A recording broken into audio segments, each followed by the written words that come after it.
Talking about the brain child of Pakistan movement sir Syed Ahmed Khan. Sir Syed Ahmed Khan की जो services हैं, the way he rendered perform his services for the cause and the betterment of the Muslims of South Asia, उसके बारे में हम discuss करते हैं। 57 की वॉर ऑफ इंडिपेंडेंस के बाद मुसलमानों के अंदर एक खास चीज जो रहनुमा होती है और खास चीज जो सामने आती है वो ये होती है कि मुसलमानों के अंदर बेसिकली जो रिचुअलिज्म पाया जाता है, मैट्रिक अप्रोचेस पाई जाती हैं और फंडामेंटलिस्ट होते हैं, वो बच्चों को इस तरह के सुपरस्टिशनिस्ट होते हैं कि बच्चों को तालीमी इदारों में भी भेजने से गुरेज करते हैं कि बच्चों को तालीम नहीं देनी, ये भी गुनाह है।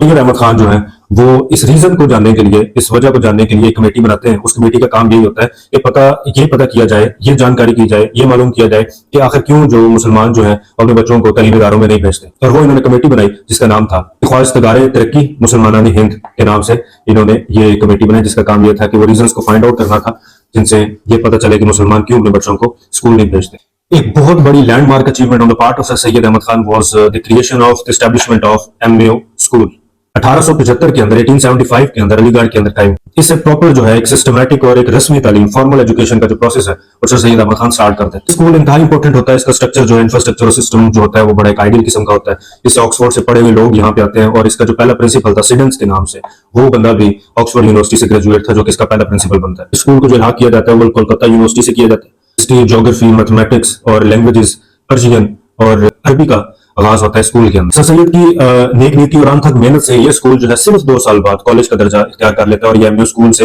एमयू कॉलेज बन जाता है। इसलिए कोई भी इदारा जो है एस्टैब्लिश किया जाए उसके लिए फंडिंग दरकार होती है, पैसे दरकार होते हैं। और सर सैयद ने इसकी इवन बिल्डिंग जो है वो उस टाइम 8 लाख रुपए इसके ऊपर खर्च आया। तो सर सैयद ने अपनी जो बुक से जो रॉयल्टी आती थी और अपनी जो बुक्स बेच के और मुख्तलिफ तरीके से इसकी जो रकम है वो इकट्ठी की इवन फंडिंग से, तो इसको रनिंग बनाया। 1886 के अंदर, 1866 के अंदर सर सैयद अहमद खान ने एक और कारनामा सर अंजाम दिया तालीमी विधान में, मुसलमानों की तालीमी विधान में, और वो ये था कि creation of all India Mohammedan educational conference. और इस एजुकेशनल कॉन्फ्रेंस का, मोहम्मदन एजुकेशनल कॉन्फ्रेंस का जो हेड ऑफिस है वो अलीगढ़ कॉलेज के अंदर ही होता है। और ये एक ऐसा प्लेटफॉर्म था कि जिसके अंदर तालीम के हर शोबे के अंदर, हर फील्ड के अंदर एक खास प्लेटफॉर्म प्रोवाइड किया जाता है, जिसका अगर मैं यहाँ पे जिक्र करूँ जो बड़े बड़े नाम, मिसाल के तौर पर नशीब नुमानी, मौलाना हाली, मोहसिन मुल्क अहमद, हम आजाद जैसे लोगों को एक प्लेटफॉर्म मिला जहां से उन्होंने अपने टैलेंट को भी लोगों के साथ शेयर किया और लोगों को भी एक ऐसा प्लेटफॉर्म प्रोवाइड किया जहां पे इल्मी और अदबी सरगर्मियां जो है वो प्रायोरिटीज के ऊपर होती हैं। ऐसा प्लेटफॉर्म था कि जहां पे जो ऑलरेडी टीचर्स हजरात हैं और इस तरह के टीचर जो हैं जो क्या ट्रेंड है, उनको टीचिंग मेथोडोलॉजी का नहीं पता कि हाउ टू टीच, और पेडागोजी का भी इस कॉन्फ्रेंस के अंदर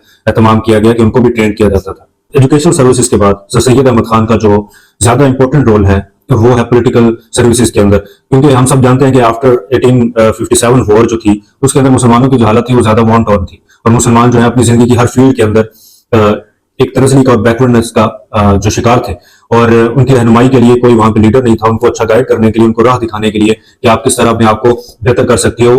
sir Syed was the first person who brought up the Muslims who have been living there in India at that time. तो सर सैयद ने उनकी ब्रॉट अप किया, उनको एप्टीट्यूड दिया, एक खास किस्म का उनको जिंदगी का एक मकसद बताया। तो सर सैयद का जो पॉलिटिकल रोल है वो बहुत ज्यादा इंपॉर्टेंट है। इसमें जो सबसे इंपॉर्टेंट चीज है वो हिंदू मुस्लिम यूनिटी है।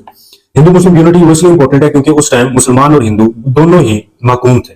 टाइम सर सैयद को बेहतर लगा कि उन्होंने हिंदू मुस्लिम यूनिटी का काम किया। बात के अंदर जो है वो हिंदू भी अपना प्रेजुडिस और बायसनेस और एंटिटी टुवर्ड्स मुस्लिम्स रखने लगे। The need of the time Hindu Muslim unity जो थी वो बहुत इंपॉर्टेंट थी। तो हिंदू मुस्लिम यूनिटी है ये भी इतनी देर नहीं चल सकी जब उर्दू हिंदी तनाजा जो है वो रूनुमा होता है 1867 के अंदर। मेन हिंदू लीडर्स होते हैं, उनका यही होता है कि वो उर्दू का जो रस्मुल खत है वो बदल रहे होते हैं हिंदी के रस्मुल खत के अंदर। तो सर सैयद को उस टाइम पता चल जाता है कि जो उनका नजरिया है 2 नेशन थ्योरी का वो उस टाइम बिल्कुल पुख्ता हो जाता है। तो वो उस टाइम ये कहते हैं कि ये जो 2 कौमें हैं ये किसी भी सूरत एक साथ मिलकर काम नहीं कर सकती। और eight that time he became the strong proponent of 2 nation theory.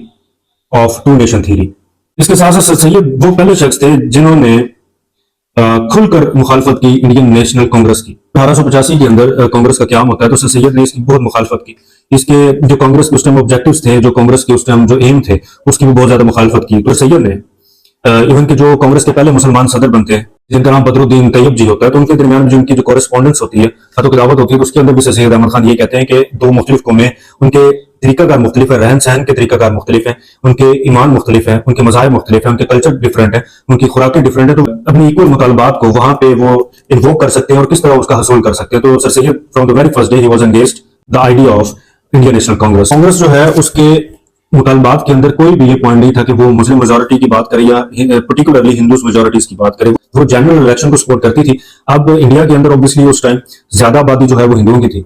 अब मेन लीडर्स थे वो भी हिंदू थे। तो ये किस तरह पॉसिबल है कि इलेक्शन होती है तो वो ऑब्वियसली आबादी क्योंकि ज्यादा है हिंदुओं की, तो हिंदुओं ने इलेक्शन जीतना, तो इसलिए सर सीएम ने इस बात की प्रॉपरली मुखालफत है। उस टाइम जो सिविल सर्विस का एग्जाम है वो बहुत ज्यादा इंपॉर्टेंट होता था, जो है वो इसके थ्रू अपॉइंट होती थी, लेकिन ये एग्जाम जो है वो इंग्लैंड के अंदर होता था। तो सर सैयद ने उस टाइम ये एफर्ट की कि जो सिविल सर्विस का जो इम्तिहान है वो इंडिया के अंदर हो, ताकि मुसलमान भी उसके अंदर हिस्सा लें और आला